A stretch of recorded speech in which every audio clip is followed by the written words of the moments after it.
Assalamualaikum Bu Dede. Waalaikumsalam warahmatullahi wabarakatuh. Silakan Bu Ica. Bu Dede gimana kabarnya? Alhamdulillah baik Bu Ica. Bu Ica gimana kabarnya? Alhamdulillah baik. Bu Dede, hari ini sesuai dengan jadwal yang sudah kita sepakati ya. Hari ini kita akan melakukan supervisi. Oh iya ya, kita mau seperti di kelas ya? Iya, materi betul. Saya hampir saja saya lupa. Untung diingetin sama Bu Ica. Bu Dede sudah siap? Insya Allah sudah siap Bu Ica. Sebelum terlaksanya supervisi nih Bu Dede, saya ingin tahu lebih dalam mengenai materi Bu Dede di kelas, gitu ya Bu Dede. Nanti rencananya materi apa Bu Dede yang mau diangkat? Karena ini sudah semester 2 ya Bu Ica ya, kebetulan memang materi yang pertama itu tentang tumbuhan, kemudian tentang animalia juga sudah lewat. Sekarang kita dapatnya materi tentang ekosistem Bu Ica. Gitu. Jadi keterkaitan antara komponen abiotik tentang lingkungan. Anak-anaknya memang harus belajar itulah supaya mengerti lah tentang lingkungan sekitarnya. Seperti itu. Baik Bu Dede, menarik sekali ya tentang ekosistem ya Bu Dede ya. Kemudian untuk tujuan pembelajarannya apa saja Bu Dede? Kebetulan tujuan pembelajaran ekosistem ini ada 3 ya Bu Ica. Yang pertama, kita pengennya nih peserta didik menganalisis komponen penyusun ekosistem itu apa aja sih, jaring-jaring makanan dan rantai makanan. Karena memang kita di Bekasi, memang yang paling menonjol adalah persawahannya. Jadi yang saya ambil memang biar anak-anak itu dekat juga dengan lingkungannya dan nggak jauh-jauh sih sebenarnya. Ngambilnya nggak harus keluar kota dan sebagainya, kita ambilnya ke ekosistem sekitar Bekasi. Pertama. Yang kedua, kita juga pengen nih anak-anak kita menganalisis keterkaitan interaksi antar komponen ekosistem selain tadi jaring makanan dan rantai makanan, ada daur biokimia. Ada daur air sama nitrogennya. Kan nggak mungkin nih kalau misalkan ada hewan tumbuhannya nggak ada airnya kan? Iya, seperti itu. Kemudian yang ketiga, kita juga pengen nih sebenarnya anak-anak itu pengen nih setelah mereka tahu ilmunya, mereka buat bagan gitu. Jadi pengaplikatifan dari materi yang sudah mereka ambil, dapatkan, kemudian mereka praktekin langsung nih. Nah, biasanya bikin bagan interaksi antar komponen ekosistem. Nah, biasanya berupa jaring-jaring makanan atau rantai makanan di persawahan sekitar Bekasi. Gitu. Iya, baik. Menarik sekali ya Bu Dede. Jadi petani nanti kayaknya ya. Seperti itu Bu Ica, tujuan pembelajaran. Oh iya, jadi sudah ya ada tiga ya tadi ya Bu Dede ya. Pembelajaran ada 3. Kemudian tadi kan udah tujuan, ada strateginya apa nih Bu Dede di kelas nanti? Oke, karena memang ini udah masuk ke-13 ya Bu Ica ya, kebetulan. Jadi saya pengen ini anak-anak tuh tahu sendiri, cari tahu. Jadi saya pakai problem based learning, PBL. Jadi kita kasih masalah dulu, nanti kita kasih narasi di awal atau pemantiknya adalah tentang wacana kasus tentang persawahan sekitar Bekasi. Nah, itu jadi masalah awalnya supaya nanti anak bisa menganalisis, mengidentifikasi, mencari solusi dan menemukan solusinya seperti apa. Oke, baik Bu Dede. Tadi kan sudah ada tujuan, ada strateginya. Kemudian kira-kira apa nih yang sudah Bu Dede lakukan atau yang sudah Ibu Dede siapkan sebelum kita melakukan supervisi ini Bu Dede? Oke, terima kasih Bu Ica. Ya pasti kalau misalkan kita mau supervisi dari mulai RPP segala macam kita sudah persiapkan ya Bu Ica ya. Kemudian dari perangkat pembelajaran juga sudah kita siapkan. Sebenarnya yang paling inti adalah satu, membuat asesmen diagnostik Bu Ica. Karena kemarin juga Bu Ica sudah memberikan ilmu kepada kami teman-teman semua untuk membuat asesmen diagnostik. Kemudian pemetaan kemampuan anak. Nah, di situ kan ada identifikasi nih gaya belajar anak-anak. Salah satunya ada kinestetik, audiovisual sama visual. Jadi memang saya sudah kelompokkan anak-anak berdasarkan kemampuan tersebut supaya anak-anak berkelompok dengan kinestetik dia bisa mempraktikkan kinestetiknya, yang visual sesuai dengan teman-temannya, yang audio juga sama. Seperti itu Bu Ica. Ya, berarti bisa sesuai dengan minatnya ya Bu Dede ya. Oke, baik. Menarik sekali Bu Dede. Kalau gitu mungkin langsung saja kita ke kelas ya Bu Dede ya. Iya Bu Ica, sambil anak-anak juga kayaknya udah mulai nunggu kita. Iya, baik. Mari Bu Dede. Mari Bu Ica.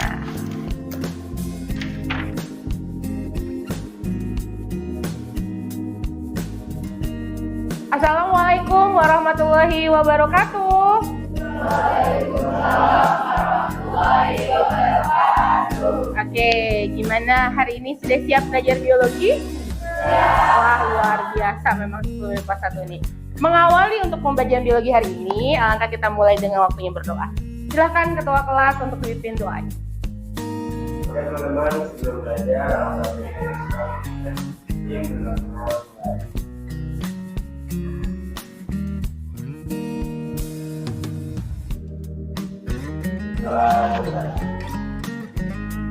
beri salam.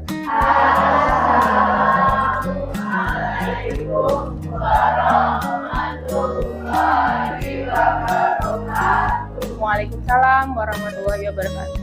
Oke, untuk mengawali hari ini, adakah yang tidak hadir hari ini? Siapa yang tidak hadir? Victor? Iya, Duha, kenapa? Victor sama siapa lagi? Intan. Oh, Victor kenapa Victor? Sakit. Kalau Intan? Sakit.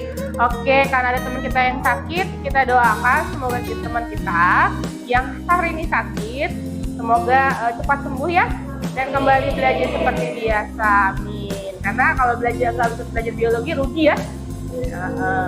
Kenapa sih kalau belajar biologi, kalau nggak belajar biologi rugi? Tinggal apa? Selain itu apa lagi? Ada lagi nggak? Kita ketemu cuma seminggu sekali, apalagi belajar biologi berarti kita mencintai. Oke, apa slogan biologi? Ada yang tahu nggak?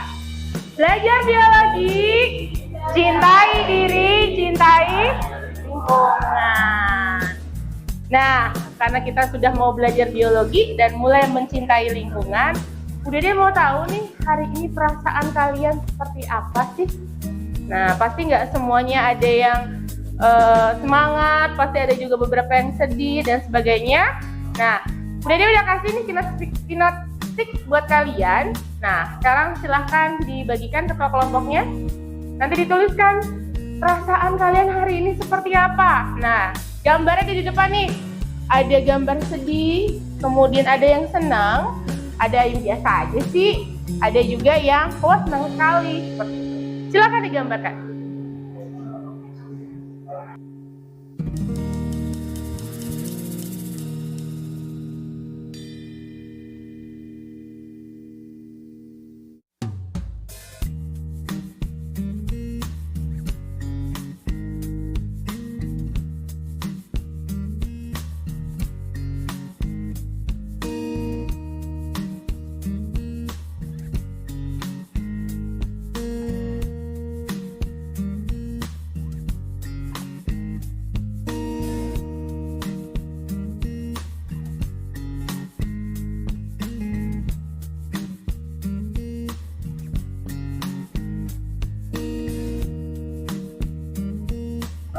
Oke, sudah semua membuat perasaannya hari ini? Sudah. Ada yang mau cerita enggak perasaannya hari ini bagaimana? Ada yang mau cerita? Ada Ibu. Oke, silahkan Duha. Bagaimana perasaannya hari ini mau belajar biologi? Silahkan. Perasaannya senang sekali Bu. Kenapa bisa senang sekali? Karena kita bisa mengetahui lingkungan, bisa mengenal lingkungan. Karena di biologi kan tentang lingkungan gitu Bu. Berarti mengenali diri sendiri dan Iya, lingkungannya ya. mengenali diri sendiri dan lingkungan. Dan itu ada lagi nggak? Terus karena masih pagi hari juga Ibu. Masih pagi hari masih semangat. Iya, masih semangat. Oke, sama dengan slogan kita ya, cintai Iya, diri kita baru cintai diri mencintai dan lingkungan. lingkungan. Ada lagi yang mengutarakan perasaannya hari ini? Ya, selanjutnya siapa? Saya Bu. Oke, Rizka, silakan Rizka. Gimana ceritain perasaannya hari ini seperti apa? Hari ini aku seneng banget soalnya hari pertama sekolah juga kan, habis libur panjang. Nah, dari sekolah langsung belajar biologi, terus ketemu teman-teman juga, jadi seneng banget. Oh, luar biasa. Kemarin liburan sempet kemana nih? Aku sempet ke Dieng sama Jogja. Wah, luar biasa. Explore lingkungannya luar biasa sekali. Ya, jadi ternyata kalau belajar biologi nggak cuma di kelas, tapi bisa explore ke luar. Oke, terima kasih Rizka. Jauh sekali. Ya, karena tadi anak-anak sekalian sudah menuliskan emotikonnya, sekarang Ibu minta kalian menuliskan 3 hal yang paling disyukuri di kertas yang sudah kalian gambar. Silahkan.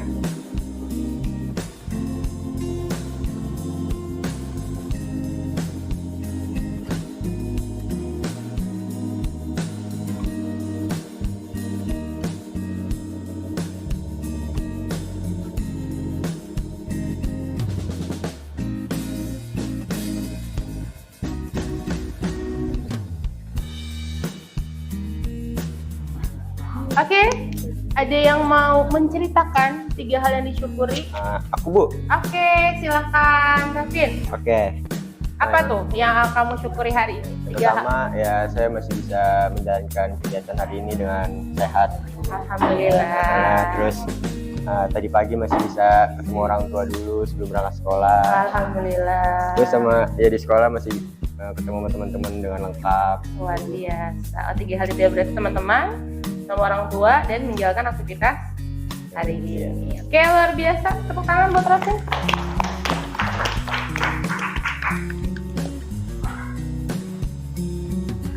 Oke, karena tadi kita sudah meluangkan dan mengeluarkan semua perasaan kita hari ini. Nah, biar semangat lagi, sekarang kita mau ada ice breaking nih sedikit. Ya. Nah, ice breakingnya adalah tepuk semangat. Nah, contohnya gimana? Kalau Bu Dede bilang tepuk 1, tepuk 2, tepuk 3, tepuk 4. Nah, gitu ya? Bisa ya? Ya, konsentrasinya harus dijaga nih, benar-benar konsentrasi. Kalau misalkan ada yang pas tepuk 4 ditepuk gimana? Kita ulangi lagi dari awal. Ya, oke? Bisa ya? Ya. Oke, untuk lebih semangat lagi kita buat lebih konsentrasi dulu. Oke, kalau saya bilang konsentrasi, kita sebutin apa? Konsentrasi dimulai. Konsentrasi. Konsentrasi dimulai. Tepuk 1, tepuk 2, tepuk 3, tepuk 4, 2, 3, 1, 2, 4, 3, 2, 4. Maksudnya belum konsentrasi. Oke, ulangi lagi, sekali lagi. Ya, ayo semangat, Rafi, semangat. Oke, kita mulai lagi. 3, 2, 1, 4, 2, 1, 4. Oke, terima kasih, tepuk tangan buat kita semua. Good job. Luar biasa. Oke, sudah semangat belum belajar biologinya? Sudah, good job. Kita mulai hari ini pelajaran biologi dengan materi yang baru, yaitu tentang materi ekosistem. Nah, kemarin atau minggu yang lalu kita udah belajar nih materi sebelumnya. Pertama apa? Materi tentang apa? Masih ingat gak? Kerajaan terbesar dari dunia ini, kingdom. Ya, kalau ngomongin kerajaan berarti ngomongin kingdom. Kingdom terbesar apa? Plantae. Kemudian yang kedua, animalia. Yang ketiga, fungi, betul. Keempat, dari P. Protista. Yang kelima, Monera. Nah, karena kita kemarin udah belajar tentang Plantae dan animalia, mereka berdua ada satu kesatuan yang ada terjadi dalam ekosistem. Oke, sekarang kita mau belajar tentang materi apa? Ekosistem. Udah belajar di rumah semua? Udah, luar biasa. Tepuk tangan buat kelas 10 IPA 1. Nah, untuk memulainya, sekarang Ibu mau kasih stimulus responnya dulu. Nah, silakan LKPD-nya dituliskan dulu, dilihat di situ. Tulis namanya, nama kelompoknya. Kelompok 1 sebelah sini, 2, 3, 4. Oke ya, kelompok 1, kelompok 2, Agatha, kelompok 3, kalau kelompok 4 terakhir Hilmi. Oke. Oh, ini yang 4. Oh, boleh deh nanti ya. Oke. Ya, kita mulai stimulus responnya. Oke teman-teman, di sini adalah salah satu stimulus responnya. Yang pertama ada sebuah cerita. Di Bekasi, tikus merupakan salah satu hama yang sering mengganggu petani dalam kegiatan budidaya tanaman pangan. Hama tikus sering dijumpai pada budidaya tanaman pangan padi, mengakibatkan gagal panen terjadi di Bekasi. Serangan hama tikus pada persawahan dapat menimbulkan kerusakan fatal. Pada kasus yang paling fatal dapat mengakibatkan gagal panen, sehingga perlu dilakukan pengendalian OPT. Pada kegiatan usaha tani, pengendalian OPT berguna agar produksi pertanian baik kualitas maupun kuantitas tetap terjaga. Pengendalian APT ini memanfaatkan musuh alami hama tanaman. Meskipun begitu, diperlukan campur tangan manusia dalam melakukan pengendalian agen hayati. Burung hantu merupakan salah satu musuh alami dari tuku sawah, sehingga dapat dikategorikan sebagai agen hayati.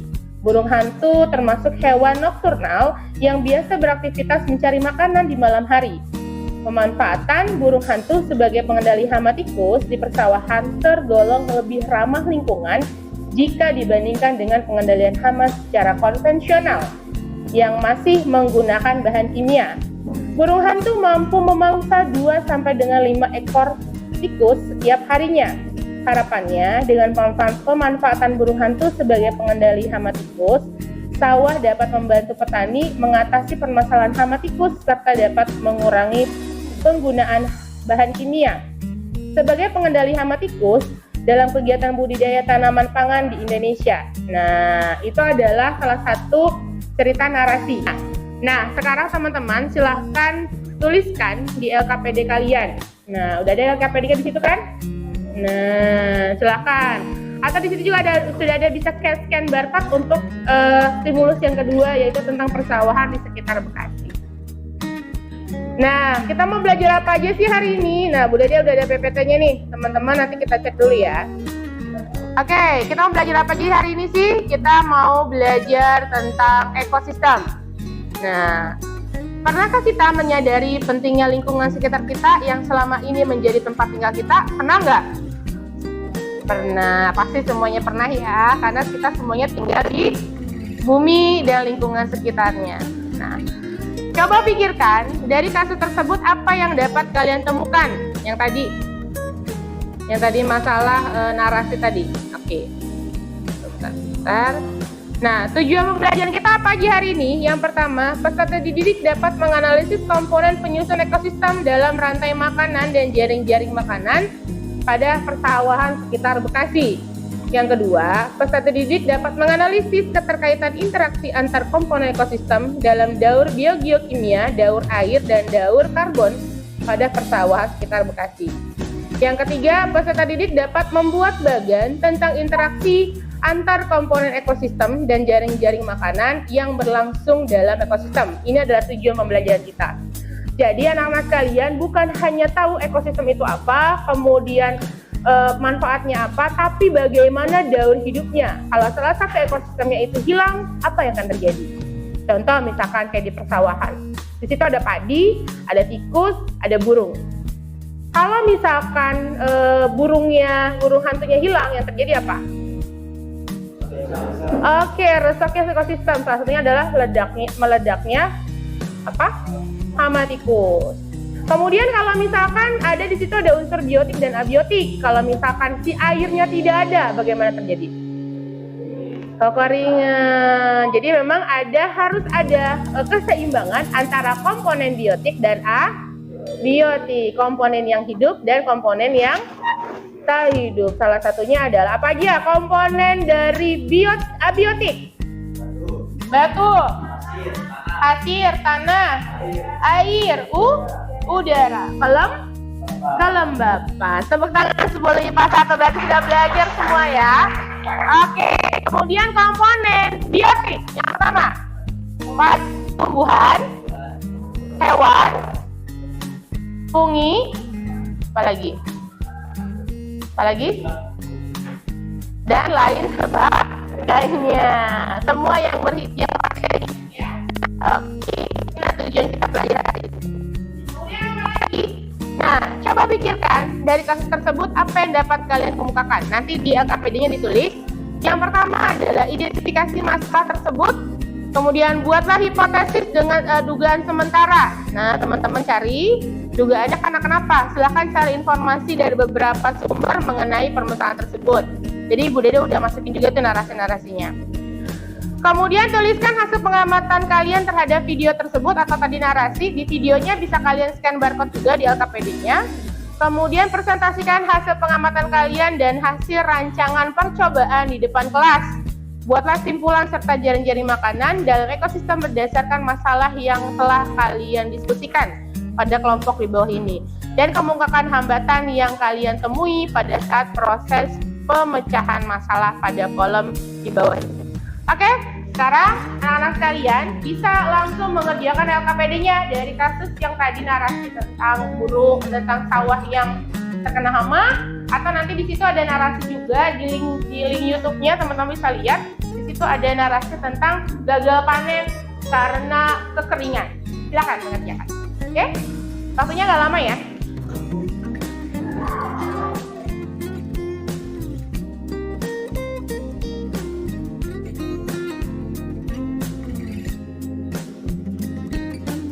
Oke, karena anak-anak sekalian sudah selesai waktunya berdiskusi, sekarang kita waktunya untuk presentasi maju ke depan setiap kelompok nanti satu-satu. Nah, dimulai dari kelompok 1. Nah, kelompok 1 mau presentasi tentang apa nih hari ini? Hari ini kita mau mempresentasikan ekosistem hutan bakau. Oke, ayo teman-teman kita lihat dulu, semua perhatikan ke sini semua. Perhatikan temennya mau tentang eksperimen tentang hutan bakau. Silakan. Oke, Assalamualaikum warahmatullahi wabarakatuh. Kami dari kelompok 1 akan mensimulasikan ekosistem hutan bakau. Oke, di ekosistem hutan bakau ini terdapat komponen abiotik dan biotik. Komponen biotiknya ada hutan bakau sendiri, terus ada ikan, ada kepiting bakaunya, terus ada keong-keongnya gitu. Nah, setelah komponen biotik, ada juga nih komponen abiotik. Apa aja Mbak? Nah, komponen abiotiknya ada pasir, air, udara, terus ada pasir, terus ada air, terus ada mungkin ada udara. Ya mungkin segitu aja. Nah, habis itu kita akan mensimulasikan nih. Pertama kita isi dulu dengan air. Anggap itu air laut ya. Iya. Ya. Berarti diisi dulu teman-teman, dilihat. Oke, ini apanya nih? Ini anggap aja laut. Iya.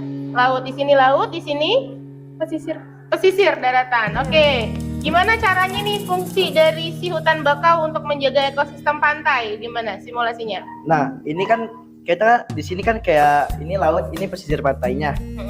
Nah, ini ibaratkan kayak misalkan ada ombak gitu dari tengah-tengah laut gitu. Nih, Mbak, ini. Kita cek simulasinya ya. Nah, tuh gelombangnya kecil. Nah, ini simulasi kalau misalkan ada ombak yang menuju ke pesisir pantai. Nah, oke, kalau tsunami berarti begini nih. Diangkat. Nah, berarti hanya sedikit. Oke. Sekarang yang kedua. Apa kan kita tadi udah jelasin nih apa aja isi ekosistemnya. Nah, selain itu ada fungsi-fungsi hutan bakaunya tersendiri. Fungsinya itu ada mencegah intrusi air laut, mencegah erosi dan abrasi pantai, sama pencegah dan penyaring alami. Terus ada berperan dalam membentuk pulau dan menstabilisasikan daerah pesisir. Jadinya daerah pesisir itu nggak terkikis airnya. Oh, karena Indonesia itu adalah negara kepulauan yang hampir semuanya adalah rata-rata lebih banyak lautan dan daratan. Jadi ekosistem penanaman hutan bakau sangat penting sekali ya. Penting sekali. Bagaimana? Coba kita simulasikan lagi. Gimana kalau misalkan bakaunya nggak ada atau sedikit? Gimana simulasinya? Boleh pelan-pelan nyebutnya. Oke. Nah, nanti berarti yang kedua adalah bagaimana dampak dari si hutan bakau kalau ternyata kita tidak tanami, apa yang akan terjadi terhadap pantai. Oke, dicabut dulu. Sedikit aja. Lagi. Nah, ini gundul ya hutan bakaunya ya. Iya. Gimana akan terjadi? Coba. Langsung naik air lautnya. Itu terjadi gelombang biasa. Oke, lagi boleh tuhan lagi. Lebih kencang lagi. Terus tuh air lautnya masuk ke dalam. Kalau tidak ada hutan bakaunya. Tuh. Jadi dia nggak kefilter gitu sama hutan bakaunya. Tampaknya masuk. Nah, kan ombak gelombang atau misalkan terjadi prosesnya lebih kencang lagi. Nah, pengikisan Pesisir pantai. Oke, ada lagi? Oke, tepuk tangan buat kelompok 1. Ada yang mau ditanyakan dari kelompok 1 tentang hutan bakau? Ekosistem hutan bakau, ada tidak? Ada yang bertanya? Saya Bu. Oke, silakan Rafin mau tanya apa? Oke, sebelumnya aku dari kelompok 2 mau nanya, itu kalau hutan bakaunya gundul, mungkin boleh disebutin akibat dan solusinya. Oke, silakan dijawab. Oke, di sini saya akan menjawab pertanyaan dari Rafin dari kelompok 2. Tadi dia menanyakan akibat dan apa upaya untuk penanaman kembalinya hutan bakau. Nah, akibatnya tadi akan terjadinya erosi atau pengikisan pesisir pantai yang akan lebih cepat dan tidak adanya filtrasi ombak laut. Yang akan terjadi, pesisir pantai akan terkikis lebih cepat dan menjadi rusak atau terjadi erosi. Nah, upaya untuk mencegahnya adalah kita melakukan penanaman kembali secara rutin dengan cara penyebaran benih di sekitaran pesisir pantai dengan berkala. Salah satunya dengan mengajak juga ya masyarakat Iya. sekitar, pelajar, siapa lagi? Semua yang terlibat dalam ekosistem hutan bakau. Oke, tepuk tangan buat kelompok 1, luar biasa jawabannya. Sekian dari kelompok kami. Kurang lebihnya mohon maaf. Wassalamualaikum warahmatullahi wabarakatuh. Waalaikumsalam warahmatullahi wabarakatuh. Oke, selanjutnya kelompok 2 akan mempresentasikan hasil diskusinya. Oke, kelompok 2 mau menjelaskan tentang apa nih hari ini? Tentang rantai makanan dan jaring-jaring. Oke, silahkan kelompok 2 untuk mempresentasikan tentang rantai makanan dan jaring-jaring makanan. Oke, assalamualaikum warahmatullahi wabarakatuh. Selamat pagi semua. Pagi. Jadi kami dari kelompok 2 ingin menjelaskan rantai makanan dan jaring-jaring makanan. Saya akan menjelaskan rantai makanan. Oke, jadi rantai makanan itu adalah suatu urutan tertentu. Di sini kita bisa lihat. Yang pertama, di sini ada padi atau bisa dibilang produsen pertama. Ya kan? Ya, habis itu masuk ke sini ada konsumen pertama atau bisa dibilang konsumen primer. Lanjut ke kodok. Kodok ini nanti bakal makan belalang, jadi dia disebut konsumen kedua. Dia bisa disebut juga konsumen sekunder. Masuk ke ular. Nah, ular ini konsumen yang ketiga atau bisa dibilang konsumen tersier. Dan ada elang.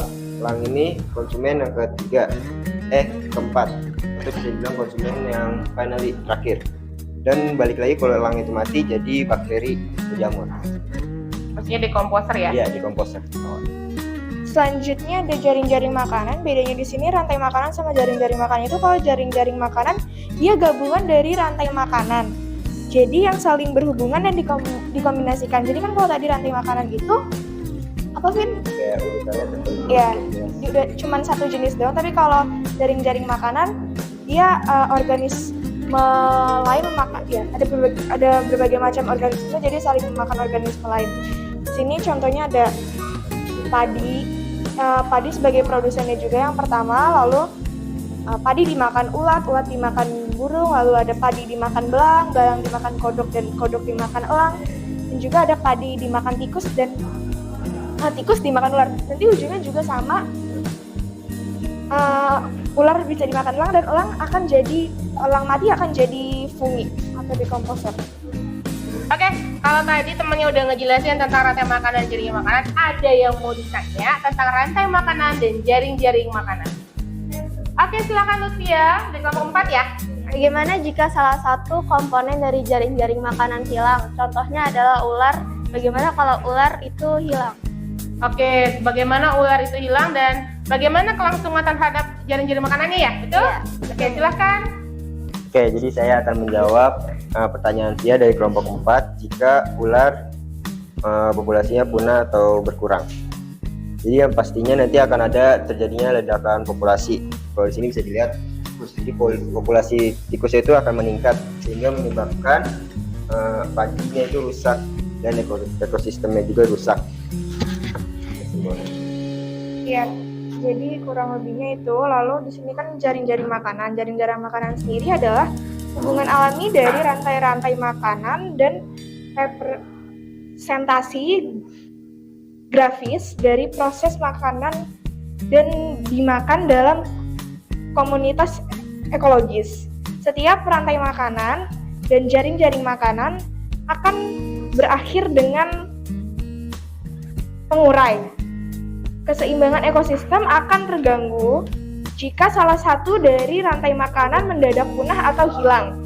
Contohnya, sama seperti yang Rafin bilang tadi, bila ular mati, maka populasi yang lain yang akan merugikan meningkat, sehingga menyebabkan padi atau produsen sendiri itu menjadi rusak dan ekosistem menjadi rusak.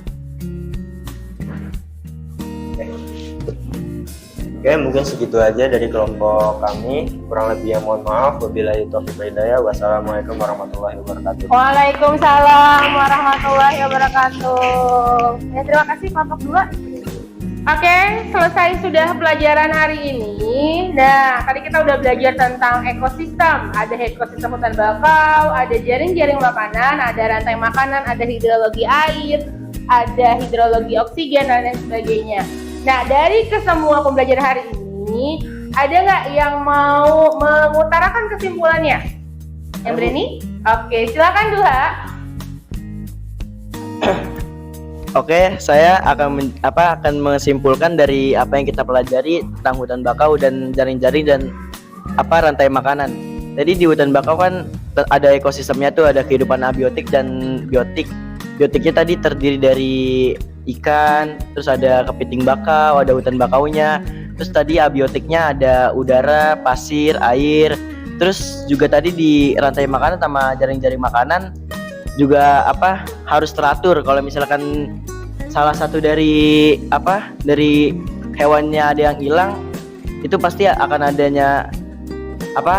yang meledak ininya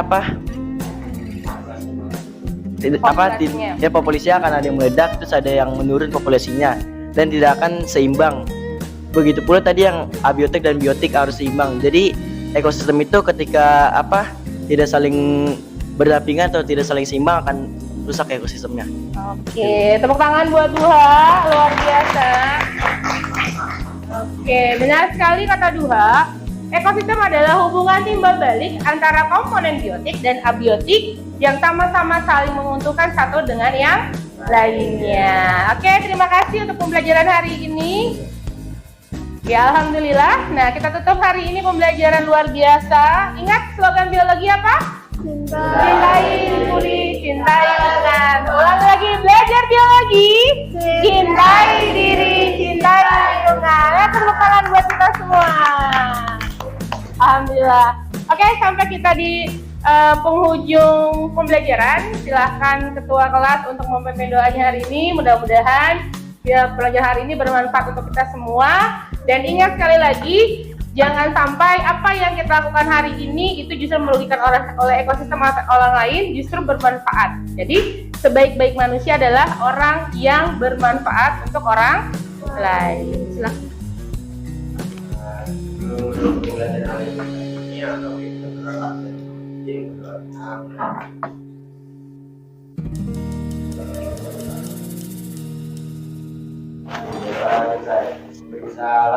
Assalamualaikum warahmatullahi wabarakatuh. Waalaikumsalam warahmatullahi wabarakatuh.